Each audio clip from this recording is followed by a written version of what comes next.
I would pick one category and then just talk a little bit about that one category. And then if you find it interesting, perhaps in a future presentation, I can talk about another category of some of my ephemera.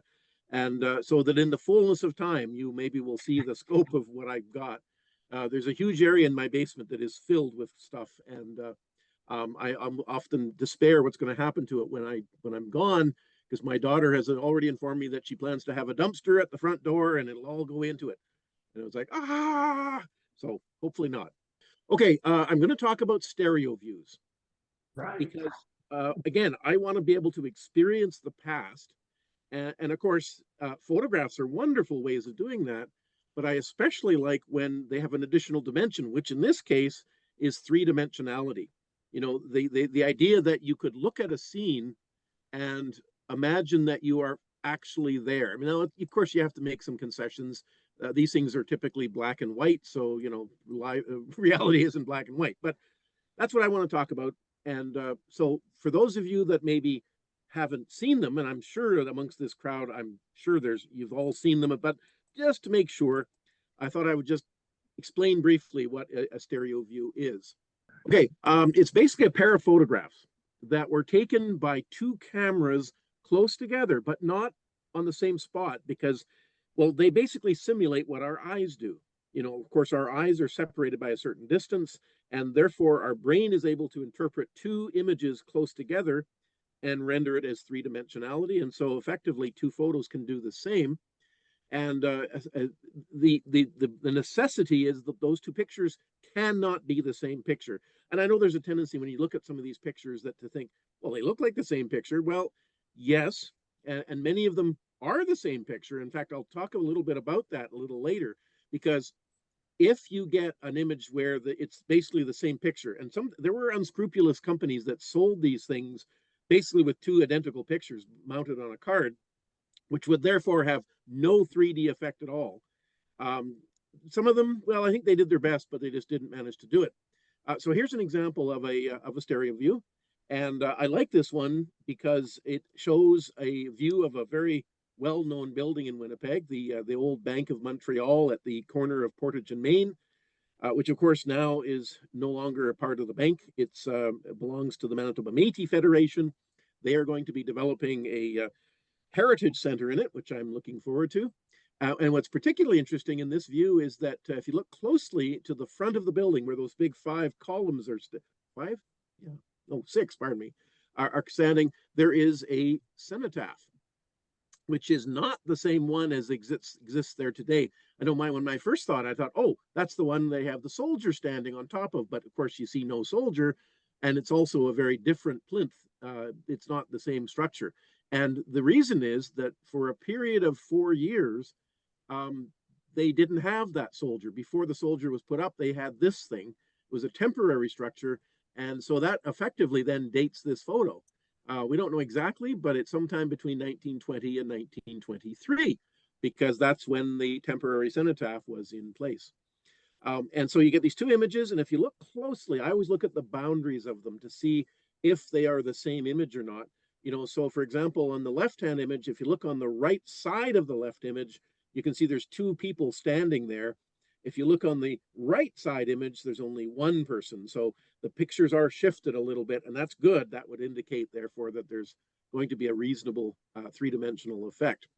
I am going to talk briefly about how you look at these things too, but just again, for the sake of people who might not know very much about these things, like a lot of things in our history, Queen Victoria played a major role. Now, she didn't invent these things, but she certainly popularized them. So the actual technique of creating two images simultaneously and then using them to create a three-dimensional image goes back to well, actually, in fact, to the early 1800s. And the first public exhibition of the technology was in 1851 in London. And Queen Victoria was a visitor to that exhibition. She admired this technology and encouraged the inventor to carry on. And of course, when you have that kind of royal enthusiasm, you of course want to reward it. And so he presented the Queen with one of his devices for viewing these things, what he called a stereoscope. And of course, everybody wanted to emulate the Queen for all things, not just, of course, imagery. And this started the craze for stereo views. So we can date it to roughly 1851 with this exhibition in London. And of course, at that time, there wasn't much going on here in Winnipeg or in Manitoba that would have involved, cutting edge technology like this. So as far as I know, and somebody may know better, the first stereo views that were made here in the territory that is now Manitoba were made by a group of engineers and surveyors of the Canada-US Boundary Commission. They went across the prairies, basically determining the boundary between Canada and the United States over a period of 3 years, 1872 to 1874. And they had photographers with them. And among the photographs that the photographers took were some stereo views. They're pretty good. The imagery is pretty impressive. And I've, for example, looked at ones that show tents where there's a couple of the photographers assembling their cameras, sitting in front of a tent, and really a nice three-dimensional effect. So again, it gives you that sense that maybe you were there looking at these guys doing it. The technology really exploded through the 1880s, 1890s, and it started to slow down, I think, in the early 20th century. Amateurs started to get in on the game from the early 20th century. I don't have any amateur stereo views in my collection because I think mostly they were never available outside of the people who had taken them. I have, however, seen some amateur stereo views because of collections that are held at the Provincial Archives of Manitoba. People who have at one time or other taken stereo views by themselves have donated their collection to the museum, to the Provincial Archives. And some of those are good, some of those are so-so. But I think because of, well, various things, the trend for stereo views had mostly petered out by the 1930s. And in fact, I think most of the images in my collection, the most recent one that I can recall is about 1910 or so. So you're talking about a period of about, well, let's just say for round figures, 40 years or so that these photos were popular. Now, I'm going to show you lots of them, and you may therefore would like to see them in 3D. And you can see them in 3D without using one of the devices that is intended to view them. You can do what's called free viewing. And it's not something that comes naturally, I don't think, particularly when I tell you you have to cross your eyes. And you'll note in the last bullet I show on this slide, yes, I know your mom probably told you don't cross your eyes because they'll stay that way. They won't. You can cross your eyes and you can see stereo views in 3D. And it's quite impressive when you finally get the hang of it. But it is a bit of a task learning to do it in the first case. The idea being, and I'll just describe it briefly, and then we'll try it together, and you can see if you can manage it. So the two images side by side. If you want to hold the image ideally about 30 or 40 centimeters from your eyes, and you look slightly above and slightly beyond the images. Now, this is, of course, presuming you're actually holding the physical stereo view in your hands. The ones I'm going to show you on the screen, of course, you can't do that. And then you cross your eyes, and you will then start to see three images. The left image will be the left picture in the stereo view. The right one will be the right picture in the stereo view. And the one in the middle will be a blending of the two of them. And it'll be in 3D. And you're probably skeptical, as I was. And the first time you do it, it might not work. And you'll go, wow, what the hell is this? Like, this isn't working. But believe me, it does work. And I've done it many, many times, especially when I'm looking to buy one, because I really don't want to buy one that has poor stereoscopic effect unless it has some kind of image that I'm really interested in. And so, you want to be able to look at it maybe in a bin at a shop and see if it has good effect. Well, if you can do free viewing, then you don't need to carry along a stereoscope in your back pocket. Okay, so since I'm a prof, we'll have an exercise. Here is a stereo view. Just a bit of background, you'll see that this picture is copyrighted from 1900, I'm gonna have to look closer, 1906, by a fellow named H.C. White, not especially a prolific producer of stereo views, mind you, but I love this picture because it just, well, again, if I want to imagine I'm time traveling, this picture really does it for me because it makes me think like I'm walking down a busy street in Winnipeg. And if any of you are familiar with Winnipeg, you probably recognize, well, at least I hope you recognize, the building in the very, well, not very center. It's actually a little bit to the right of center, in the background. Anybody? Union Bank. The Union Bank building, indeed. It later became the Royal Bank building, and today it is the home for part of the Red River College. They have their culinary arts program in there, along with a few other things. So the building is still there. Most of the other buildings in the foreground are gone. The McIntyre block on the left-hand side, for example, it's gone back in the 70s, I believe. But anyway, okay, so again, cross your eyes, look at it until you see 3 images. And then once you see 3 images, this is where it takes a bit of practice. Try to focus on the center one. And you'll see the guy on the left-hand side is in front of the guy in the middle who's walking away from you. And then the guy on the right over there by the pole, he's in the background. Once you get the hang of it, it's actually pretty fun. At least I enjoy it. How's it going? Do you see a 3D? Working for me. Some people, it's hard in the eyes though. Some people they'll never do it. And some people it'll never work for them for whatever reason. So so this is an example of a stereo view. Two pictures similar to each other but slightly offset so that you get that stereoscopic effect. Now, in terms of who produced stereo views, well, there's a whole long list. And in the interest of time, I'm not going to talk about all of them. I don't know very much about a lot of them. And but I do have specimens of all these producers in my collection. And I will show you a few specimens, particularly of the ones I think are more significant to the overall sort of production of these things. So I'm just giving you a list of them in case for some reason. By the way, if any of you would like a copy of the slides later, I'd be happy to share it with you. So there. Okay, so let's look. I'm going to consider them mostly in chronological order. In other words, starting from the first producer, or at least, well, not the first, because as I've said, the first producer was the Boundary Commission. I don't have any of those. They're at the Provincial Archives, though. But the first commercial producer of stereo views was Simon Duffin, as far as I know. Born in Ireland, came to Canada as a young man, or as a young child, and came to Winnipeg, as far as I can tell, in 1873 at the age of 30. And over the course of a very prolific life, produced many photos and stereo views. I think his major business were photos. You know, he had a photo studio. You could go in and have your picture taken by Duffin. But he also sold pictures. If you, for example, wanted to impress people back home with the scenery of the place you were in, you could buy one of his stereo views, for example, and mail it home to them.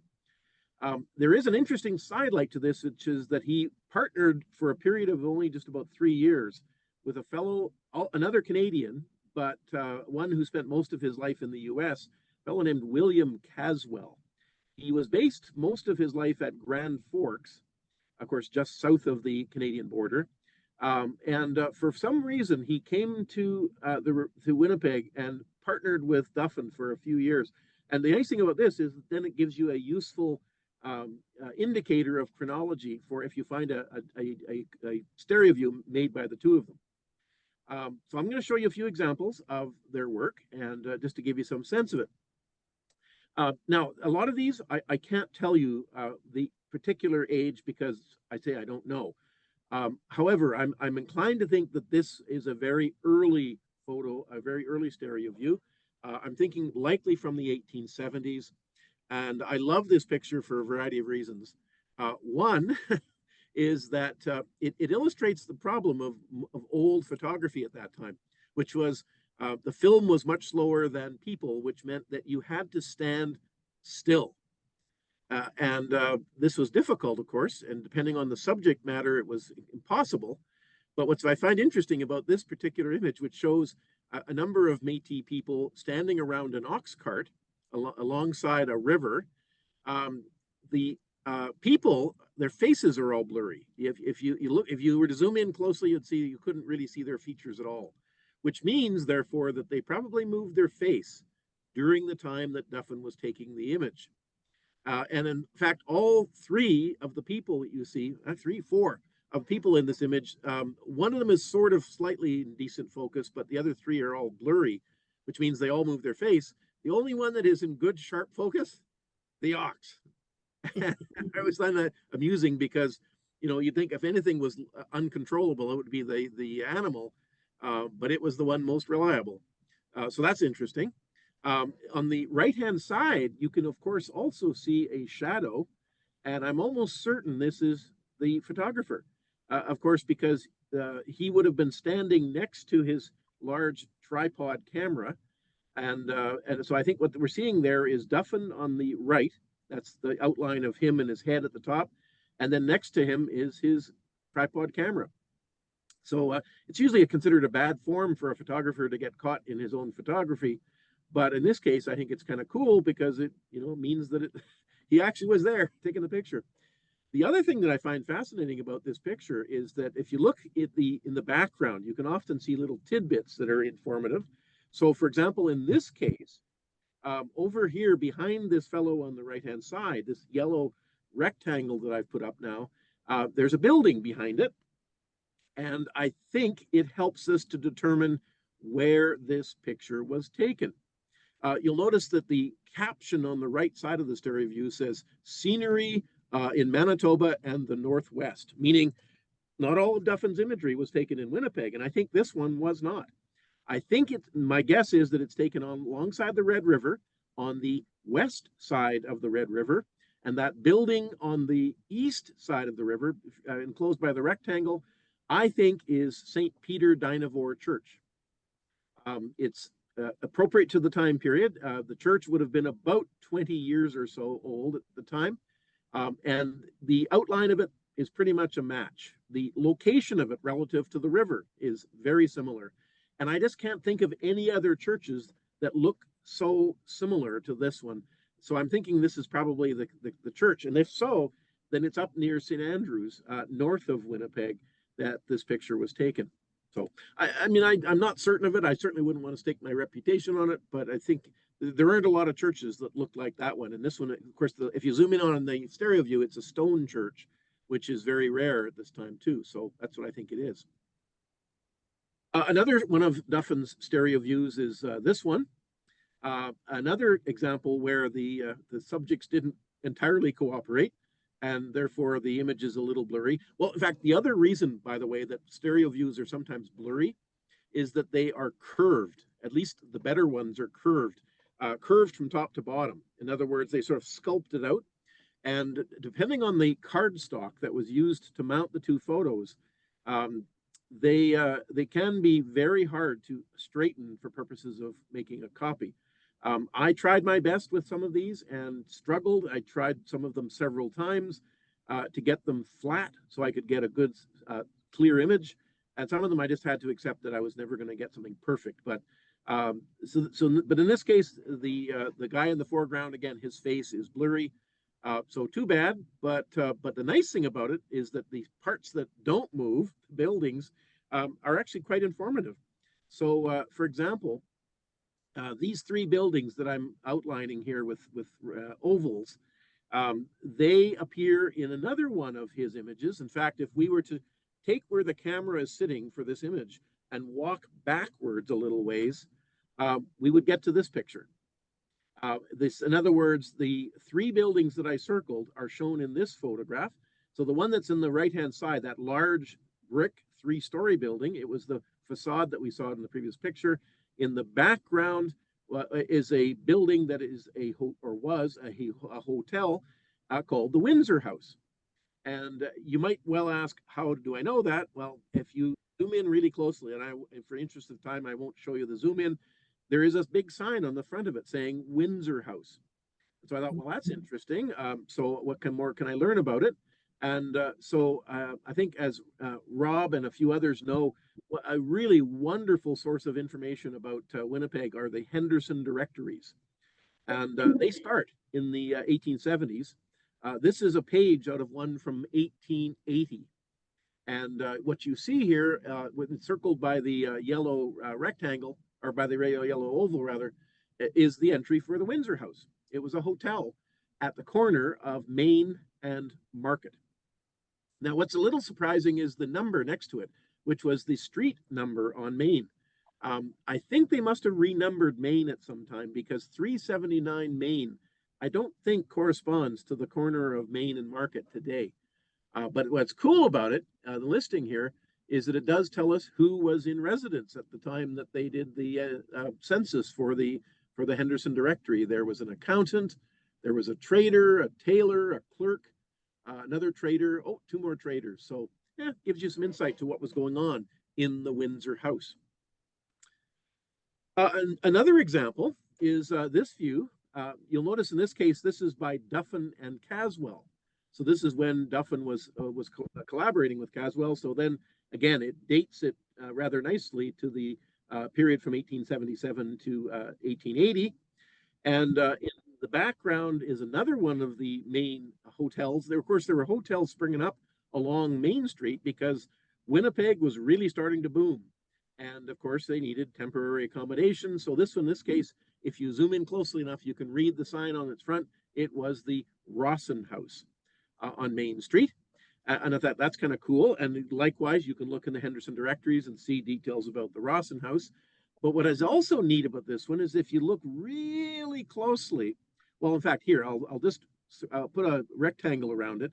There's something there that is not terribly visible. And I don't know how large you're showing this stereo view on your screen at home, but it looks like something somewhat rather ghostly. Well, in this case, I did enlarge it. So here's an enlargement of it. And what I think it is, if any of you have had sons, you know how mischievous little boys can be. And I think what happened in this case is some little boy, in the process of Duffin and Caswell taking the image, ran out, stood still for a few moments, and then ran away again. And because he wasn't present for the entire duration of the exposure, he shows up as sort of ghostly. So you can see him there. You can see his little hat. He's wearing a dark colored shirt, lighter colored pants, looking, I think, if I judge this correctly, looking towards the photographer. So I have this mental picture of this mischievous little boy running out because he wants to be in the picture that's being taken. That's the first of the photographers I'll mention, Simon Duffin. Another one is fairly well represented by the record, by the pictorial record, but not in time. A fellow named F.J. or Frank J. Haynes, an American based in Fargo. Now, if you've ever done any collection or done any research on stereo views, you know that he has boatloads of images of Yellowstone National Park. Because, of course, there was a lot of interest in the park at the time that he was working. Of course, he was also working as a photographer, taking your portraits and so on. He came to Manitoba in mid-1881, as far as I can tell, once, just a single visit at the invitation of the Canadian Pacific Railway. And he traveled quite a lot of the province in his few days that he was here. It took in total 92 stereo views, as far as we know, in the duration of his visit. He went out on Lake Winnipeg aboard a Hudson's Bay Company ship, the Colville, traveled around Lake Winnipeg on its circuit of the lake, because it would travel around delivering trade goods and picking up things that had been traded, things like furs and so on. Spent 7 days aboard the Colville. He then went on the Canadian Pacific east of Winnipeg out to what was then called Rat Portage, today's Kenora. And then he went west out to the end of the tracks, which was about Brandon at the time that he was here. And so he made, stereo views of various photos that he took along the way. And I've got a few of them in my collection, but I also have a complete list of what he took. I haven't seen all of them, but I've certainly I've seen descriptions of all of them.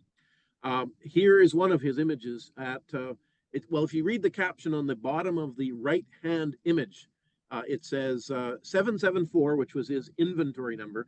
A lot of these photographers would give these photos inventory numbers, which is very handy because then it can then tell you maybe where you're missing a photo if you are collecting a particular one. It says 774 Norway House Landing. In other words, it's the dock at Norway House at the north end of the lake, near the entrance to the Nelson River. So you see the Colville in the background. You see the dock.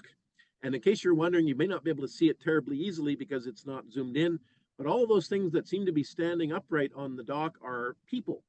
And they're picking up stuff, probably either picking it up on the ship, carrying it off the ship, or potentially bringing in stuff that's being loaded onto the ship to be taken down south. So there's a bunch of workers there. And then, of course, in the foreground, we see the canoe with a couple of indigenous people. So wonderful image, and preserve something that is really very rare. Another one of his photos, this is 775, so presumably the one that he took just after the previous one, is labeled St. Peter's Mission on Red River. And my first inclination would be to say this is perhaps the site of St. Peter Dynevor, that I showed you before, one of Duffin's images, and yet the church is not visible. Now, what I'm thinking, therefore, is that it shows the opposite side of the Red River, the west side of the river, not the east side. The church is on the east side, and there was a fairly extensive community on the west side as well. And so I'm thinking that's the picture that this shows. It's likely taken from the deck of the Colville, because you can see it seems to be that we're a little bit above the surface of the water, which would make sense if it was aboard the ship. And so that's a couple examples of his work. Now, one that is kind of enigmatic, and I've never really fully understood this guy's legacy, a fellow named Charles Fritz. He's an American, and he does have some pictures from Canada in his collections, but I yet have not found what explained his presence here. And virtually all of the pictures that I've ever seen are taken in either eastern Manitoba along the Winnipeg River, or even as far east as northwestern Ontario to the site of Rat Portage or Kenora. And so this, for example, is one of his stereo views. And if you look closely at the handwritten caption along the bottom of it, if you look very closely, I think it says deception. I'm not sure what the first word is. It could be camp or it could be lake. Might be lake deception on the CPR. In other words, it was a lake along the railway that he took a picture of, and you can see there's a log cabin in the middle. It looks like it might be under construction by the look of it. The roof is still not finished, and virtually all of his pictures, and I think I've got 3 or 4 Fritz images. They are all, it seemed to be from around this area, from Deception. And Rob, you're my guy for this area. Is there any kind of place called Deception around Kenora? There is an area on Lake Lewis called Deception Bay. Bay. Okay. And is it anywhere near the CP main line? That I don't know, but I'll look it up. Well, that would be my guess, simply because, maybe he went out along the railway line, took photographs potentially for sale. I don't know. My nearest guess is that this was in the early 1880s, but there's no basis really to know for sure. But they do say on the back of them, Charles Fritz, or just sometimes just Fritz. But they say they're all in this sort of Deception area. So that's an example of that one. I confess I do have a favorite photographer in all of this, and that would be Frederick V. Bingham. I think partly because he was just so prodigious. He took many, many photographs all over the West, not just here in Manitoba, but in Saskatchewan, Alberta. And I think basically he was one of the most prolific makers of stereo views, and the ones you often see are Bingham's. I spent a lot of time going down a rabbit hole many years ago trying to reconstruct his life to know more about him. And what I was able to determine is that he was born in Minnesota. He worked as a photographer in various Minnesota towns through the 1870s. And I know that because there are various series of stereo views taken in various towns. There's a series called Beauties of Claremont, taken in Claremont, Minnesota. And then he decided that there was enough going on in Manitoba that he would come here. So I know he was here by early 1881. He might have been here earlier, but my guess is he was attracted by the railway and the coming of the CPR, and that's what encouraged him to come here. Numerous photographs, stereo views of Emerson, the little community across the river. So if you've never heard of West Lynn, it's simply, it is still a little community. There are a few houses in West Lynn, but it's nothing now. It was going to be the big city that they've envisioned at the border, but it never did. There's pictures of it and of Winnipeg, and along with, say, one's out on along the line west of the Red River settlement. On many of his photographs, he writes official photographer to the CPR. And I thought, well, that would certainly explain why he had all these images. And so I remember a number of years ago, I went to Montreal to the Canadian Pacific Railway archives. It was there at that time. I think it's now moved to Calgary. But I thought, well, if there's any record of his activities, it will be there. And what I discovered is that there was a lot of correspondence between him and the railway, but it appears that this title official was his own fiction. In other words, he just portrayed himself as an official photographer, and as long as the CP didn't call him on it, I guess that somehow this would confer some kind of favor on him. But no, he never was in any official capacity taking photos for the CPR. He various times tried to get some concessions from the CPR. He would ask, for example, if they would give him a railway car so that he could use it as a portable studio, and they turned him down. And I'm not sure why, because it would serve their interests to get somebody traveling out on the rails taking photographs.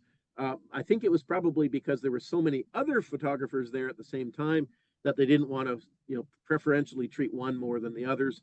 Anyway, for whatever reason, as far as I can tell, he was never the official photographer.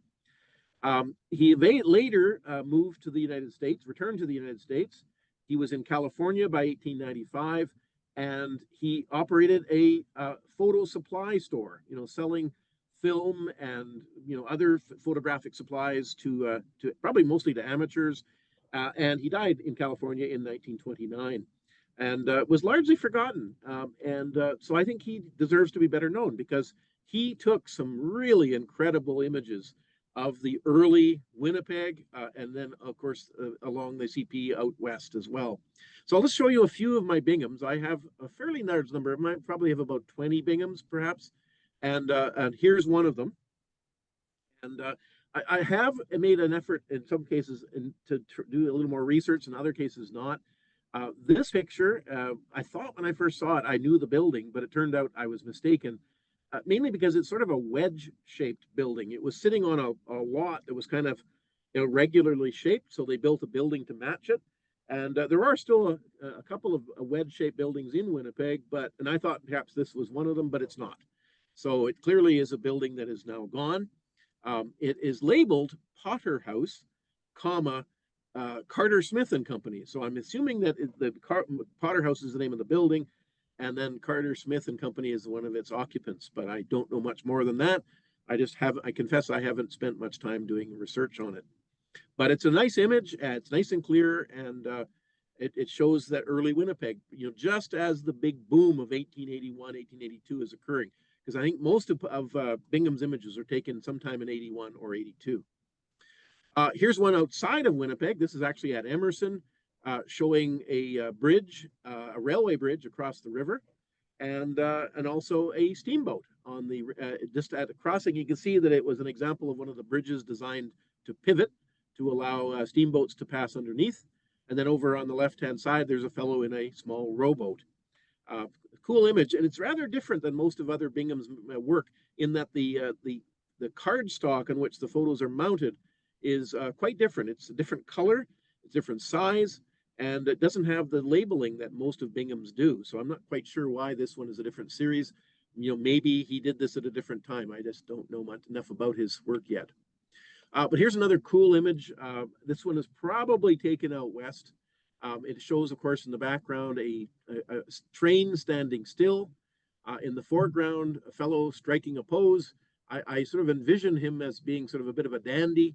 He's got his tie on, his hat. He's well coiffed. So I don't know whether he was a a hunter of some sort. You can see, of course, he's carrying his rifle there. Maybe he was a construction worker for all I know. I just don't know, because I do think that Bingham may have accompanied some of the construction trains that went out west. And so maybe this guy wanted his picture taken to send home to his best girl. I don't know. But and then there's the guy over on the left-hand side, sort of scratching his head, maybe wondering what the heck this guy is doing. And then there's some horses there in the background. But there, you can invoke some kind of story. You could make up something that explains this picture, I think. And I think that sometimes can be a lot of fun trying to do that. This is one I love because it's an insight to what I'm passionate about. I love old bridges, because they are so evocative of the progression of development in Manitoba. This is one of the earliest ones. In fact, one of the earliest bridges, the Louise Bridge, which conveyed the CP across the Red River. This is the original Louise Bridge, not the one that exists today. That one came a few years later, replaced this one. But you can tell it's the Louise Bridge, even though they don't label it as such, and the caption on the bottom, which is, in this case, it's rather faded. Captions, by the way, in some cases are really clear, and other cases they're really very indistinct. But in this case, if you look on well, I think either one of them is clear enough. You look on the top of the bridge, there's a little sort of half round thing, and it says, though, Louise Bridge, right on it. So no question there. There's several bridge photographs that Bingham has taken through the years. Here's another one before the one we all think of. So there's Louise Bridge before the present Louise Bridge. This is the Manitoba Club before the present Manitoba Club. So for anybody familiar with Winnipeg, you know that on Broadway, not far from the Via Station, is the Manitoba Club, exclusive. Only the people who have the money. Well, before it was located there, it was over on Gary Street, pretty much where the Telpay building is today. In other words, just a little bit south of Portage Avenue. And it eventually was replaced by the current building. But here's a view of that original Manitoba Club from, well, say probably about 1881. The club itself, by the way, dates from the 1870s. So it would have been fairly well established by the time this picture was taken. Or another bastion of the city, this is now a little bit of commercial, the Ogilvie Mill. And of course, they would take prairie flour, or prairie wheat rather, and turn it into flour. And in addition to being important as that, it was also important to a lot of the early photographers, because they would take images from the top of it, because you could get up to the top, you can see it's a 6-story building. And so one of the tallest buildings in that new city of Winnipeg. And so going up to the top there, you could put your camera out and take pictures. And I've seen numerous pictures that are labeled from Ogilvie Mill. And so that's probably why they took it, because it was a nice way to get a sort of a panorama. A picture that I'm not sure about, though, in terms of how he would have gotten this picture is this one. It's obviously taken from high up. I guess it would have been from another building. That's the only thing I can imagine it being. And it's looking down Main Street. In fact, I'm not altogether sure, but the building in the far background over on the left-hand side might be that Windsor House again, because it looks somewhat similar. It has similar window openings. It sort of vaguely looks the sort of same outline, but I wouldn't stake my reputation on it. But what I love about this picture is that this really shows Winnipeg under construction. Because what you see on the right-hand side of the picture are buildings that are only half completed. You see on the street in front of them are piles of construction material. There are piles of bricks. There are basically all the materials you would need to build a building. And they would just dump it on the street in front of the building and then just use it as they needed it.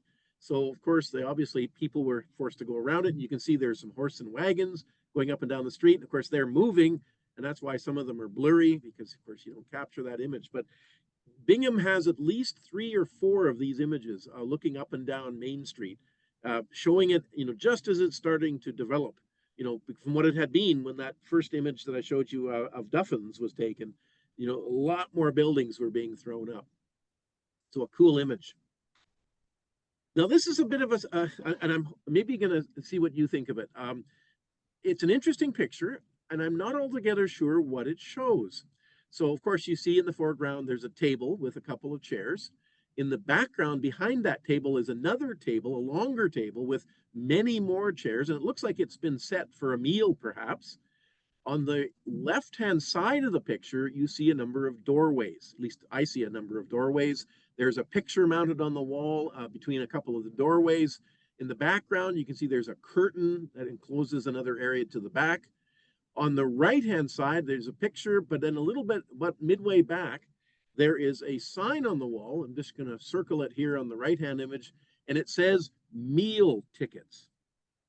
And so I'm interpreting this as one of two things. It's either, well, it's accommodation. That's my guess anyway. It's accommodation for someone, and it could either be the interior of a steamboat or the interior of a rail car that's been modified for accommodation. Because of course, the railway crews that went out across the West would have had to have been accommodated. And so it's conceivable that this is the interior of one of those accommodation cars. But, and this is maybe my eyes fooling me, there seems to me anyway that there's a slight curvature to the floor. That where the picture is being taken from is a little bit higher. It then goes down a little bit and then it rises towards the back. And I have seen some pictures taken by Duffin. I don't have one, but there's some at the Provincial Archives of the interior of one of the steamboats running on the Red River. And because they had a curved hull, because of the configuration of the ship, the floor inside the steamboat was likewise curved. And I look at this and I could envision it being perhaps the inside of one of the steamboats, but maybe the rail car thing. I just don't know, and I haven't studied it closely enough. But if anybody's interested and they'd like a zoomed in version of it, I can certainly send you one, and maybe you can deduce something about what it might be showing. But it's certainly showing something that I've never seen another picture of. Something like this, a stereo view image of the interior of some kind of what I think is a portable structure. Now, Bingham, as I say, is my hero. Bingham took all sorts of pictures. If I have sort of a second place hero, it would be Alexander Barton Thom, or A.B. Thom, as he was known pretty much in all of his career. His stereo views are all labeled A.B. Thom, and I have to say, it took me one heck of a lot of research to finally track down what A.B. stood for. In fact, by the way, the V in Frederick V. Bingham, I still don't know what the V stands for. I haven't found anything that has the name. But in this case, I am confident that I've tracked the right guy down, Alexander Barton Thom. Born in Ontario, he came to Manitoba in 1880, so he came in the fairly early days. He was here before Bingham, for example, and he initially was going to establish a photography studio at Nelsonville, Manitoba. And if you were to go, Nelsonville, where's that? Well, it's north of Morden. It was the community that was going to develop in that part of Manitoba. Unfortunately, like a lot of places, it was bypassed by the railway, and therefore they basically picked up the town and moved it over to present-day Morden. And so all there is now at Nelsonville is a rock, a sort of a monument reminding people of it. But there was a lot of things going on at Nelsonville at one time. It was the county court. There were doctors, there were lawyers, there was a printing press and a newspaper. It had all the trappings of a town, and then it disappeared because it was bypassed by the CPR. For a brief time in 1883, Thom partnered with Bingham, and there are some images that you see both of them having name on. So I haven't yet seen terribly many images saying Bingham and Thom, but I've seen the same image, the exact same image with Bingham's name on it and one with Thom's image on it. So I'm thinking they worked together and maybe just agreed to each brand each other's pictures and then have more things to sell. I just don't know for sure. Eventually, as I said, Bingham ended up in the US and died there. On the other hand, Thom remained here and reigned mostly in Manitoba. Occasionally, he made some divergences into Saskatchewan. He operated studios for most of the rest of his life after his period as an itinerant photographer. Because one thing that maybe I didn't mention fully is that Bingham and Thom followed the railway. They actually traveled along the railway. And we could describe them, therefore, as itinerant. Whereas later in his life, Thom settled down. He had a studio at Stonewall for a while, at Carman for a while. He was in Regina for a while. He was back in Brandon for a while. The last studio I could find of him was in Wawanesa for a short time. It may have been a satellite studio of his studio in Brandon. I don't know for sure. All I know is that he did remain in Manitoba, and he died actually at the Oddfellows residence over not far from my home. I live in Charleswood and South Charleswood, and if you're familiar at all with Charleswood, over on Roblin Boulevard, right next to the Bill Clement Parkway, there is the old Oddfellows home, and Tom died there. So there you go, somebody very close to here. So an example, this is one of his stereo views. It's not on a particularly good image. The image itself is not especially stereoscopic, and it's kind of boring too. You know, it's basically a view from some kind of tall structure, and I haven't been able to figure out where the picture was taken, but it's obviously from above the ground, so there would have had to have been some kind of tall structure to take it from. And it shows the city in the background, the city of Winnipeg, well, in fact, the caption says Ogilvy's Mill, but I'm not altogether sure because the mill wasn't that on that side of the river, unless it was. Let me think now. Well, if it was taken now, see if it was taken across the river. So in other words, Ogilvy's Mill is on the west side of the river. What he's taking a picture of then would be the city of St. Boniface. Yeah. So I don't know. Anyway, that's one of Tom's stereo views. Here's another one. No idea where. It shows a tent town, which I think means then it's some sort of temporary thing. Maybe who knows? Maybe it was Regina in its first few days. Who knows? But it shows how he was itinerant out on the railway. And then one that I love. This is evocative of, well, if you ever watched that documentary based on Pierre Burton's book on the building of the CP, they had some images recreating the laying of track, and here's a view of laying of track. So that's a neat image. The stereo view itself is in rough shape. It's obviously been abused through its life, but it's still a nice image. Now that's sort of finishing out the late 19th century. We move now kind of into the early 20th century, and this is a picture taken by. Well, no, I shouldn't say that. It's not taken by. It was published by Nerlich and Company, a Toronto-based firm, which some of you folks from Toronto may recognize the name of. I'm told that it was not really a photography company. It was more a wholesaler of all kinds of things, china, glassware, and toys, and so on. It had offices in Quebec, and it operated right through until 1966. But in the early 20th century, and say you postcard folks will probably know this better than me, supposedly it produced postcards, but it also produced a series of stereo views as well. And the ones I have are all from 1905. So I don't know whether this was a one-off. Maybe they bought a bunch of images and just produced a series to see if it would be successful. The images the ones that I have anyway show Brandon, Carman, and Winnipeg, and they're really not good pictures. They're poor compositionally. They show landscapes. Well, you remember I said before, if the two pictures side by side were not dramatically different, the stereoscopic effect would be limited. So here, for example, is one of their pictures, and it's a nice picture showing the front lawn of the Winnipeg City Hall. We see that on the right side of the picture. That's the old gingerbread City Hall that was torn down to make the present City Hall. And then the grounds in front of it, and the stores in the background with all those wonderful signs. I'd say the image itself is good, but if you just look at either side of the image, the pictures are almost identical. And therefore, they probably would have very poor stereoscopic effect. In other words, you wouldn't get that kind of 3D that I really strive for. So a nice picture, but hey, not a great image otherwise. Likewise, this one of Brandon. Heck, if you didn't know this was Brandon, I challenge you to ever identify it because it is crummy. And it also has very poor stereoscopic effect. If you look at the two images side by side, there's a slight offset on the right hand one compared to the left hand one, but man, it's terrible.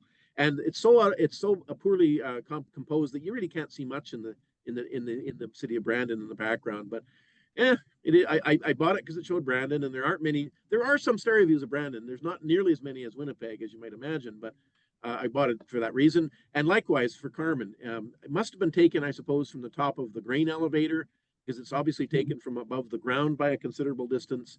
But again, compositionally not very nice, and a lot of it is actually kind of out of focus as well. The one upside of these images, though, is they were really on heavy-duty cardstock, and so made for a nice durable image. But on the other hand, was a bear to scan them. We're coming near the end, just about done. Underwood, a big name in the realm of stereo views. In fact, it's been described as the largest producer of stereo views in the world.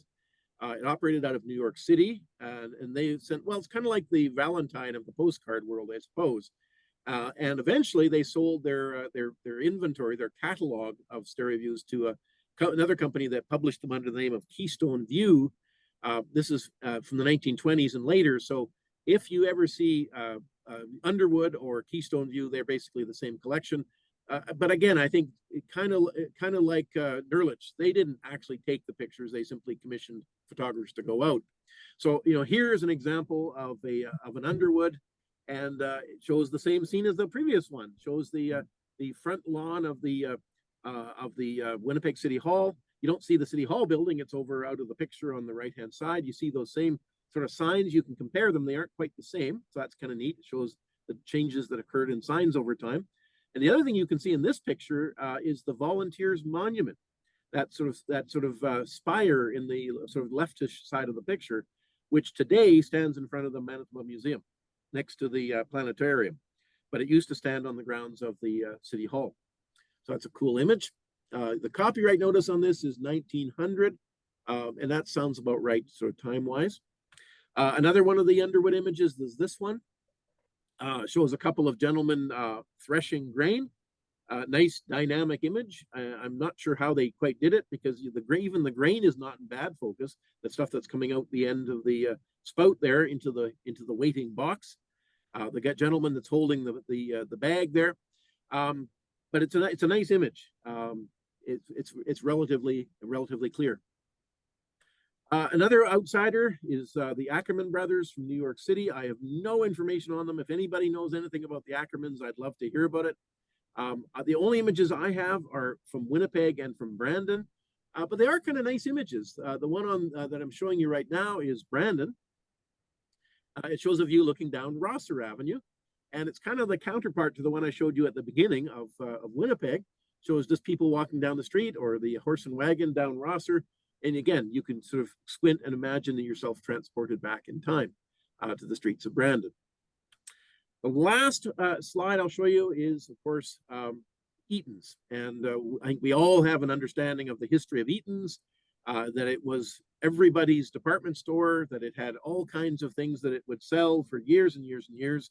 So I don't think it should come as a surprise to anyone that they, in addition to everything else they sold, that they sold stereo views.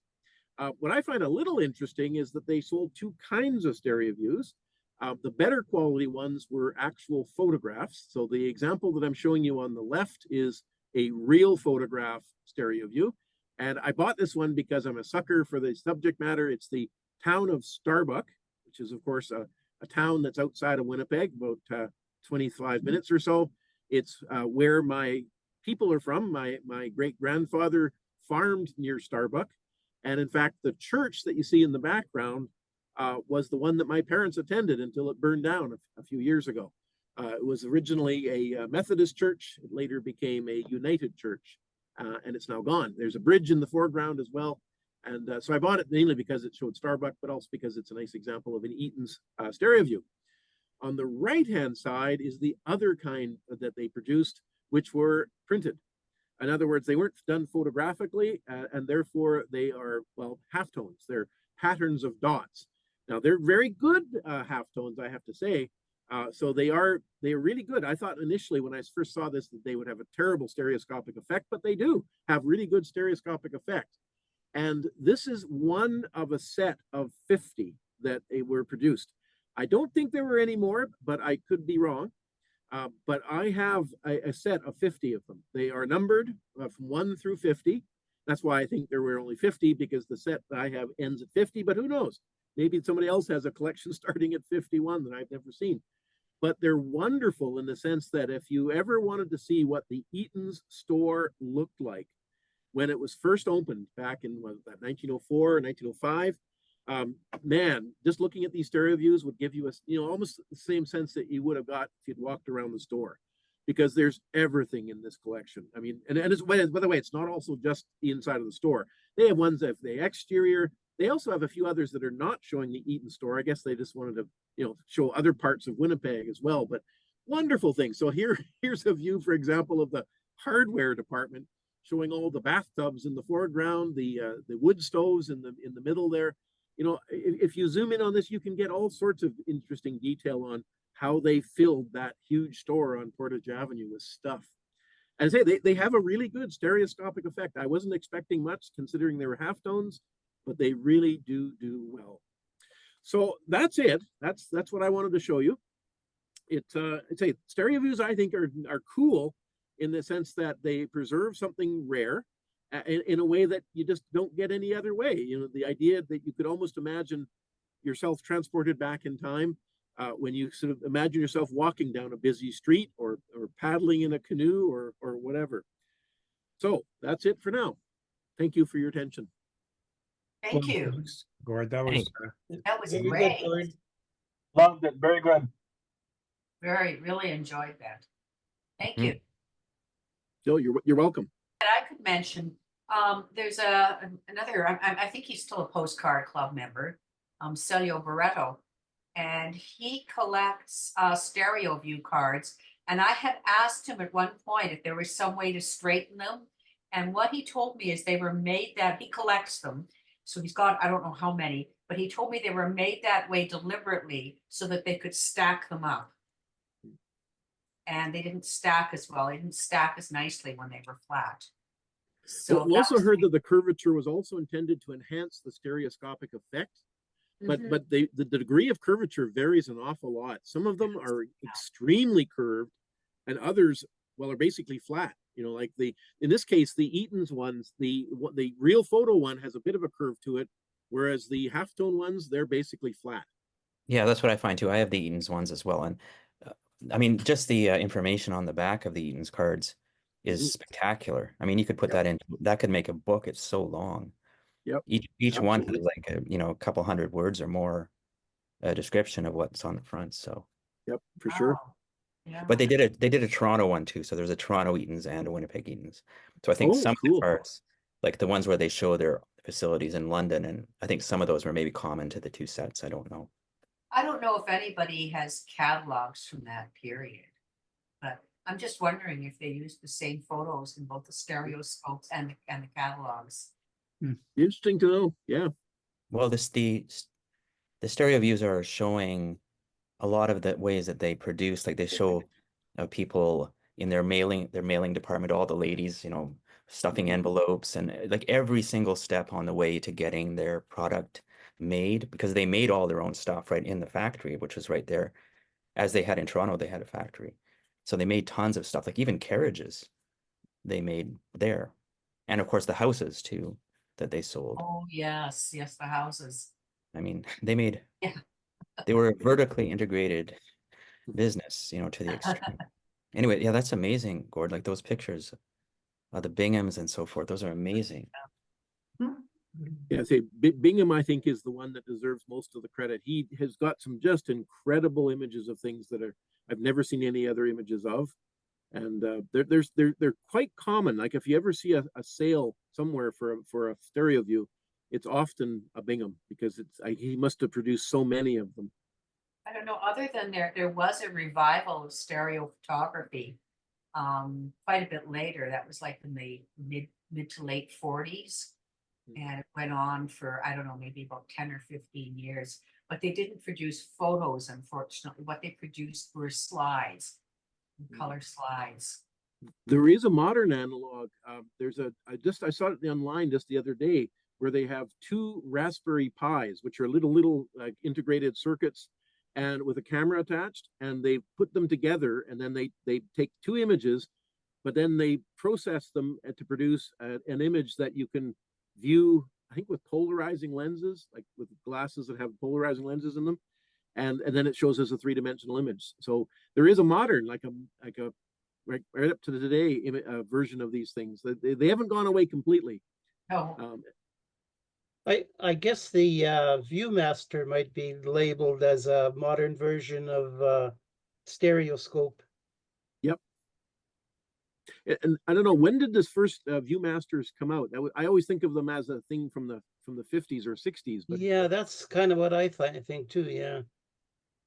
because I've always wondered, like, why did the stereo views peter out in the 1930s? I mean, the interest in seeing things three-dimensionally must have persisted. So was it just because you had to have this stereoscope that looked kind of nerdy and Victorian that you didn't want to have to use? I don't know. well, here we go. The Viewmaster was introduced in 1939.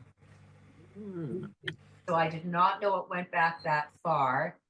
And then I'm wondering if it kind of, I'm just wondering if it kind of went by the wayside during the Second World War. The Viewmaster was actually used to train military during World War II. Ah, So, okay. a piece of trivia from my husband. That's Wow. great. Oh, sorry. No, they started producing them in quantity around 1960. So Yeah, I guess as a kid's toy, it became. it was, that yeah, point. it was.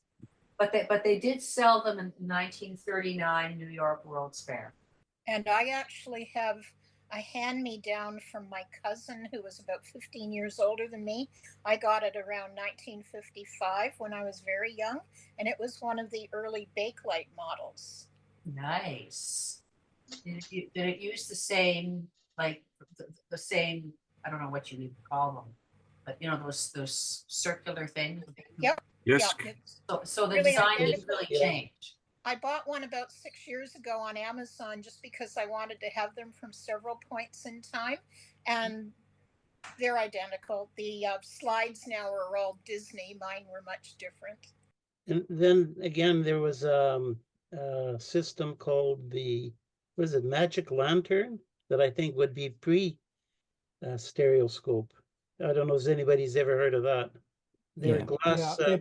glass views Yeah, that they put into some sort of a projector. Or yeah. I think the modern, the equivalent of 35 millimeter slides. I think they were very fragile though, because they had a wafer of glass on either side of them.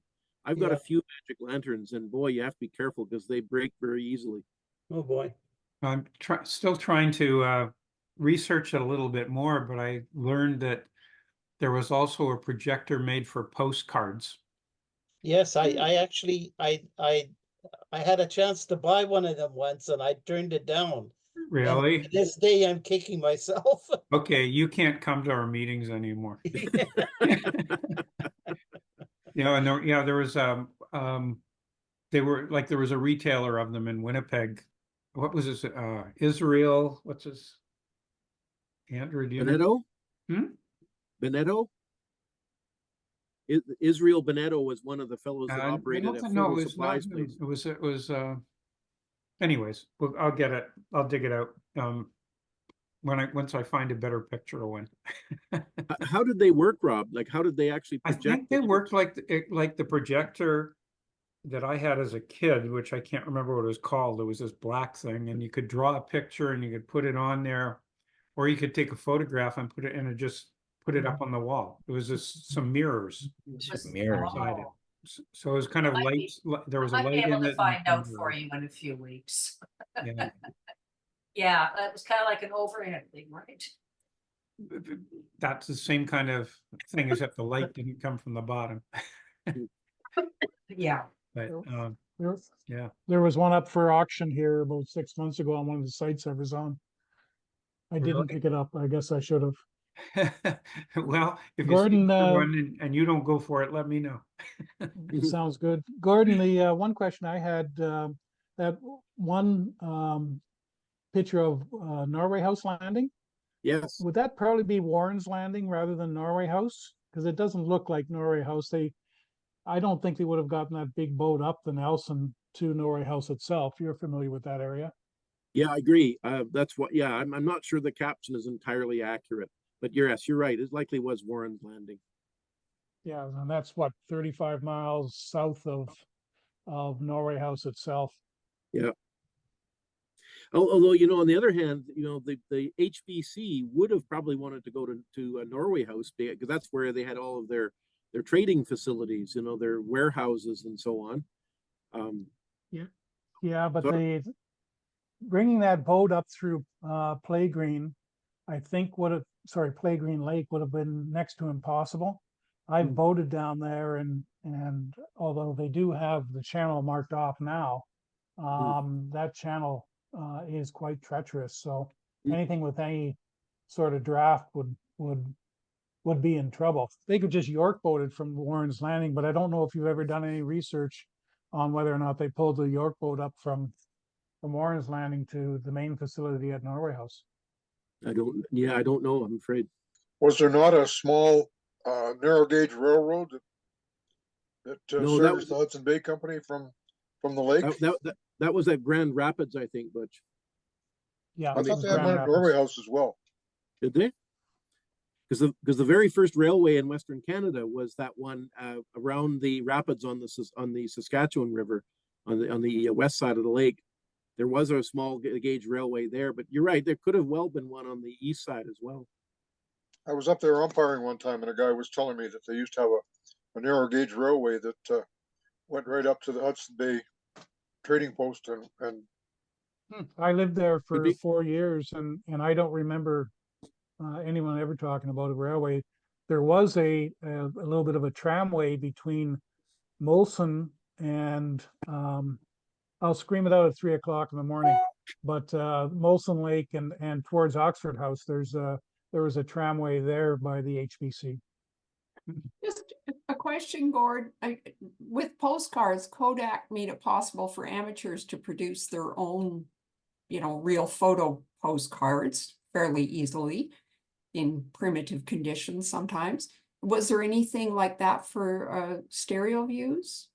There was, yes. There was a camera that had it was like a single body, but it had 2 lenses on it, and it was designed to take stereo view images. It was specifically for that. You couldn't use it for doing just regular photography. And I found a number of photos at the provincial archives that were taken with that kind of camera. And I don't know how popular it was. It was probably one of these sort of small sort of sidelights that was only for the real committed amateurs. But yes, there was you would buy the special film and have the special camera, and it was made specifically for doing stereo view images by anyone that wanted to take them. Do you find those around at all, or are they? No. No. I mean, I think mainly because they were usually one-offs. You would take send the film in to be processed, and they would send them back as stereo views, and therefore there wasn't really a means to make more unless you, I guess, sent them back to the same place and they would take the film and print more. So I think in most cases they were all single photos, but hey, there's a couple of collections of them at the provincial archives. One that I'm familiar with was by a fellow named Joseph Lemon. He was an early businessman here in Winnipeg, and I think he must have bought one for his daughter because when she passed away, she donated her estate donated all of her photo collection to the provincial archives, and there's got to be at least a couple of dozen stereo views in her collection of various things, and some of them are pretty good. Some of them are like, that wasn't that was an experiment that didn't turn out. But yes, there was a small amateur market for these things, but I don't have any in my collection because the only way you'd get one, I think, is to find someone who had one of those cameras and who took a bunch of these stereo views. And the ones I've been buying are ones that were sold commercially. Right, and you wouldn't find them, for anything you always have to ask, well, how likely is it would have been preserved, right? So for photographs, you've got the photograph album that somebody gives to the antique dealer, whereas for these, they're probably all separate and they don't go into albums and they just don't get kept. I have found in some cases where stereo views have been cut in half. And I think they sort of thought as a way, if they took a picture of something, they could make 2 pictures of it and then send one to Aunt so-and-so and another one to Aunt so-and-so. And, then you get 2 for 1, Actually, that answers the question because I've got photos. My grandmother and my great-grandmother and my great-grandmother were all photographers back in the day. And I do have some photos that are arched at the top but it's a single Mhm. photo. And I always thought, well, that's an odd format, but I guess maybe that's what they are. I'm almost certain that that's what they would be. Yes, because virtually all the stereo views have that little rounded top on them. And so, yeah, likelihood is somebody just simply cut them apart thinking, hey, here's two pictures I can share. Yeah. Too bad, because it would have been nice to have seen them together to see what kind of stereoscopic effect they had. Yeah. Oh, great. Well, thanks for that information. Well, Barb and Wynn, you have a little something to show us, bringing us back to postcards. This is a Wynn's thing to show. That's a stereoscopic postcard. Yeah, yeah. Actually, unused and Pew manufactured. So you can see here is the dividing line that's not divided. But I had said to Rob that I have seen some before, but I'm sure the ones I've seen are, you know, with the rounded top and divided on a postcard. But this one I've never seen before. It's kind of unusual. And it does have a wee stereoscopic effect. I've just free viewed it. And yes, there's a little bit of 3D there. Wynn was gonna, we have a stereoscope. Wynn was gonna put it in and see if it worked, but I put the binder away already. Who's the publisher? And for Gord, we also, Barb, who published that postcard? Pew, P-U-G-H. Okay, oh, sorry, yeah, you said that earlier. Why are Barb, they- is that Mount Rundle or Mount Edith Cavell in the background? Rundle. So for Gord, and I just to speak to the cupped, I put these on the scanner and that's why they're out of focus. Gord, isn't that one of yours? Yeah, I think it was the first That- one. That's one of the ones that I showed. Yeah, that's the one that shows the Oh, it is, right? cenotaph. Right. So it probably taken between 1920 and 23, because that's when that cenotaph was present there. And the one below, which you can't see, even if I cropped it and made it bigger, I think it could be generic, but it's called the meat packing room. Sorry, I don't know it where it's taken. describes it as Winnipeg, but I guess it could be anywhere. No, I think it is taken in Winnipeg. I don't know where. I've got a copy of that one as well. And I haven't been able to identify where it was taken, but of course, Winnipeg was a major meat packing center in the early 20th century. So it's not surprising that there would be rooms like that one. So we don't have to send these to you, okay? So, Gord, your ox cart photo, am I wrong, or is there a leprechaun to the left of the woman in the long skirt? I hadn't noticed that, but let me see if I have a look. I'll have to zoom in Seems closer like to see. A leprechaun with an umbrella. Leprechaun with an umbrella. I can't see one. Now, where do you see a leprechaun? Just to the left of the woman with the long skirt. Okay, we'll just go oh, over a yeah, little bit. gotcha. Oh. And he seems to be stroking a dog's head. Oh, I see what you mean. Yeah. I took that to be a guy who's sitting down and like you can see sort of his left arm is on his left knee and I guess his other foot is kind of by the base of the dog's head, maybe. Yeah, I don't know. It's hard to tell, but his face is clearly fuzzy because he probably moved his head as Duffin was taking the photo. Looks like he could be sitting on a little bit of a hill too, or Could no, be. Yeah, whatever a you ditch. call it. Looks like a ditch there. Yeah. That woman in the long skirt seems to be looking down toward him too, Yeah, or at the dog. or the dog, maybe. Yeah. He's probably just guarding his pot of gold.